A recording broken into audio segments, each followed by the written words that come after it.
तन्मोदन्ति प्रचोदयात् महानिकायमावाय वासु सम्मावायामि स्थापवादिख्यादो तस्मिन् अस्तु वृक्षालयामि वाधो वृक्षालयामि अप्य आयसमेत देहे विश्वतस्थो मश्चिम्ब महाभाषन्ते क्षीरेण स्थापयामि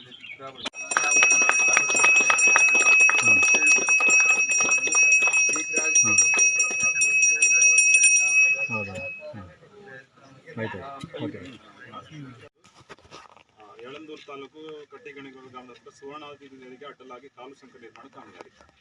ಇದಕ್ಕೆ ಒಟ್ಟು ಉದ್ದ 31 ಮೀಟರ್ ಬರುತ್ತೆ. ಕಾಲು ಸಂಕದ ಒಟ್ಟು ಉದ್ದ ಮತ್ತು ಅದರ ಅಗಲ 3 ಮೀಟರ್ ಬರುತ್ತೆ. ಈ ಕಾಲು ಸಂಕದ ಉದ್ದೇಶ ಯಾವುದು ಏನು ಮೇಜರ್ ವೆಹಿಕಲ್ಗಳು ಓಡಾಕಿರುವಂಥದ್ದಲ್ಲ. ಸ್ಥಳೀಯವಾಗಿ ರೈತರಿಗೆ ಮತ್ತು ಮಕ್ಕಳಿಗೆ ಆಸ್ಪತ್ರೆಗೆ ಹೋಗಲಿಕ್ಕೆ ಮತ್ತು ಶಾಲೆಗೆ ಎಮರ್ಜೆನ್ಸಿ ಕಾರ್ಯಕ್ರಮಗಳಿರುವಂಥದ್ದು ಒಂದು ಕಾಲು ಸಂಕ ಇದೆ. ಅದಕ್ಕೆ ಮಾತ್ರ ಬಳಕೆ ಆಗಬೇಕು ಮತ್ತು ಯಾವುದೇ ಭಾರಿ ವಾಹನಗಳು ಇದರಲ್ಲಿ ಅಲೋ ಮಾಡೋದು ಇಲ್ಲವೇ ಇಲ್ಲ. ಸೊ ಆ ಥರನೇ ಇದು ಡಿಸೈನ್ ಆಗಿರ್ತದೆ. ಸೊ ಒಟ್ಟು 31 ಮೀಟರ್ ಉದ್ದ ಇದೆ, 3 ಮೀಟರ್ ಅಗಲ ಇರ್ತದೆ. 70 ಲಕ್ಷದ ಅಂದಾಜು ವೆಚ್ಚ ಇದೆ.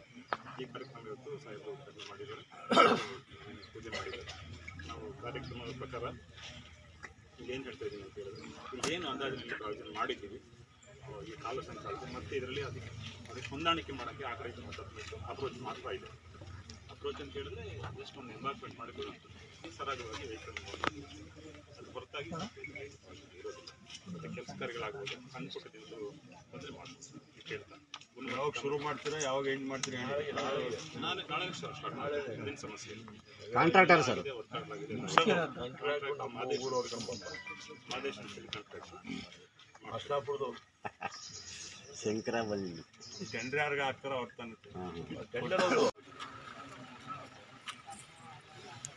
ಎಲ್ಲ ಧರ್ಮದ ಎಲ್ಲ ವರ್ಗದ ಸರ್ವ ಗ್ರಾಮದ ಪ್ರಮುಖರು ಗ್ರಾಮದ ಅಭಿವೃದ್ಧಿ ವಿಚಾರದಲ್ಲಿ ನಾನು ಭೇಟಿ ಕೊಟ್ಟಿದ್ದ ಮೇಲೆ ಅನೇಕ ಮನವಿಗಳನ್ನ ಕಳೆದ 3 ವರ್ಷದಿಂದ ಕೂಡ ಸಲ್ಲಿಸ್ತಾನೆ ಇದ್ದೆ. ಮುಖ್ಯಮಂತ್ರಿಗಳು ಸಿದ್ದರಾಮಯ್ಯನವರು ಅಧಿಕಾರ ವಹಿಸಿಕೊಂಡ ಮೇಲೆ ಅನೇಕ ಜನ ಕಲ್ಯಾಣ ಕಾರ್ಯಕ್ರಮಗಳಿಗೆ ಅವಕಾಶ ಮಾಡಿದೆ. ಹಿಂದೆ 18ರಲ್ಲಿ ಮುಖ್ಯಮಂತ್ರಿಗಳಾಗಿ ಸಂದರ್ಭದಲ್ಲೂ ಕೂಡ ಮನೆ ಜಯಣ್ಣವರು ಶಾಸಕರಾಗಿ ನಮ್ಮ ಕ್ಷೇತ್ರದ ತಾಲೂಕಿನ ಜಿಲ್ಲೆಯ ರಾಜ್ಯದ ಅಭಿವೃದ್ಧಿ ಕೆಲಸ ಕಾರ್ಯಗಳ ಭಾಗ್ಯ ಕೊಟ್ಟವ್ರು ಯಾರು ಅಂದರೆ ರಾಜ್ಯದ ಜನತೆ ಸಿದ್ದರಾಮಯ್ಯನವರು ಅಂತ ಗೌರವದಿಂದ ಅವ್ರನ್ನ ಸಂಬೋಧನೆ ಮಾಡಿದ್ದಾರೆ. ಈ ಬಗ್ಗೆ ಭರವಸೆ ಕೊಟ್ಟಿದ್ರು. ಆ ಭರವಸೆ ಈಡೇರಿಸತಕ್ಕಂಥದ್ರಿಂದ ಹಂತವಾಗಿ ಇವತ್ತು ಅದು ಅನುಷ್ಠಾನಗೊಳಿಸಿ ಪ್ರಾರಂಭದಲ್ಲಿ ಅದು 56,000 ಕೋಟಿ ರೂಪಾಯಿಗಳನ್ನ ಕಾಯ್ದಿರಿಸಿಕೊಂಡು ಈ ಗ್ಯಾರಂಟಿ ಯೋಜನೆಗಳಿಗೆ ಇವತ್ತು ಅವಕಾಶವನ್ನು ಕಲ್ಪಿಸಿದ್ರು. 2% GST ಕೇಂದ್ರ ಸರ್ಕಾರ ಕಡಿತ ಮಾಡಲಾಗಿ ಇವತ್ತು 54,000 ಕೋಟಿ ರೂಪಾಯಿಗಳನ್ನ ಅದಕ್ಕೆ ಭರಿಸ್ತಾ ಇದೆ. ಅಂದರೆ 54,000 ಕೋಟಿಯನ್ನು ಸಂಗ್ರಹ ಮಾಡಿ ಕಂದಾಯವನ್ನು ಸರ್ಕಾರದ ಬೊಕ್ಕಸಕ್ಕೆ ಅದನ್ನು ಸಂಗ್ರಹಿಸಿ ಭಾಗ್ಯ ಕೊಡ್ತೀವಲ್ಲ ಗ್ಯಾರಂಟಿ ಯೋಜನೆಯಲ್ಲಿ ತಿಂಗಳು ಬಂದರೆ ಜನ ಅಂತ ಎಣಿಸ್ಕೊಂಡು ಕೊಟ್ಬಿಡೋ ಅನ್ನೋದಕ್ಕೆ ಎಲ್ಲ ವರ್ಷಕ್ಕೊಂದ್ಸಲ ಬಡ್ಜೆಟ್ ನಮಗೆ ಬರುವಂಥದ್ದು. ಇರಪ್ಪ ಅಲ್ಲೇ ಶಿವನೇ ಮಧ್ಯ ಮಾತಾಡೋಣ. 4 ಕೋಟಿ ರೂಪಾಯಿ ಪ್ರಥಮ ಹಂತದಲ್ಲಿ, 2ನೇ ಹಂತದಲ್ಲಿ ಟೆಂಡರ್ ಆದಾಗ ಯಾರು ಕೂಡ ಮುಂದೆ ಬಂದು ಟೆಂಡರು ಅಪ್ರೂವಲ್ ಆಗಿತ್ತು. ಯಾಕಂದರೆ 1ಕ್ಕಿಂತ ಹೆಚ್ಚು ಜನ ಟೆಂಡರ್ದಾರು ಅರ್ಜಿ ಆಗ್ತಾರೆ. ಈಗ ಒಬ್ರು ಟೆಂಡರ್ ಕೇಳಿ ಮತ್ತೆ ಮಾತಾಡೋಣ. ನೀನು 37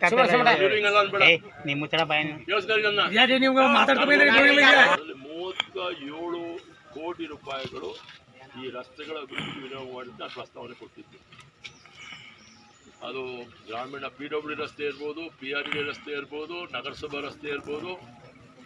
ಹೀಗೆ ನೋಡಿ, ಈಗ ಅದರ ಕಿಂಟ್ನಳ್ಳಿ, ಎಡಮೋಳೆ, ಕೆಸ್ತೂರು ಸೇರುತ್ತಲ್ಲ, ನೀವು ಹೋಗಿ ಉಳ್ಳು ಸೇವೆ ಮಾಡ್ಬೋದು. ಅಷ್ಟು ಮಟ್ಟಿಗೆ ರೋಡ್ ಆಗುತ್ತೆ. ಯಾವ ಕಾಲದಲ್ಲಾಗಿತ್ತು, ಹೀಗಾಗಿ ಇವು ಕೂಡ ಹಾಗೆ ಆಗೋದು. ಈಗ ಯಳಂದೂರಿಂದ ಚೆಕ್ ಪೋಸ್ಟ್ವರೆಗೂ ರಸ್ತೆ ಆಗಿತ್ತ ಮೊದಲು, ಈಗ ಮಾಡಿಲ್ವಪ್ಪ, ಮಾಡಿದ್ವಿ. ಅದೇ ರಸ್ತೆಗೆ ಬಂದಂಥ ಅನುದಾನದಲ್ಲಿ ಅದನ್ನು ಸ್ವಲ್ಪ ಭಾಗ ನಾನು ವೈಕೆ ಮೋಳೆ ಮತ್ತು ಜೋಡಿ ಮರ ಅದಲ್ಲ, ಅಲ್ಲಿವರೆಗೂ 7 ಕೋಟಿ ಇಲ್ಲಿಗೆ 20 ಕೋಟಿ ಯಾರು ಕೊಟ್ಟರು? ಸತೀಶ್ ಜಾರಕಿಹೊಳಿ ಕೊಟ್ಟಂಥ 20 ಕೋಟಿ ಅನುದಾನ. ಇದರಲ್ಲಿ ನಾನು ನೆನೆಸ್ಕೋಬೇಕು, ನಾನು ಕೊಟ್ಟಂಥವ್ರನ್ನ ಮರೆಯೋಕ್ಕಾಗಲ್ಲ ನಾವು. ಏನಪ್ಪ, ಸಣ್ಣ ನೀರಾವರಿಗೆ ಬೋಸರಾಜ್ರವರು ಒಗ್ಲೂರು ಹಿರಿಕೆರೆ 14.5 ಕೋಟಿ ಕೊಟ್ಟಿದ್ದಾರೆ. ಭೂಮಿ ಪೂಜೆ ಮಾಡಬೇಕು ಅದು.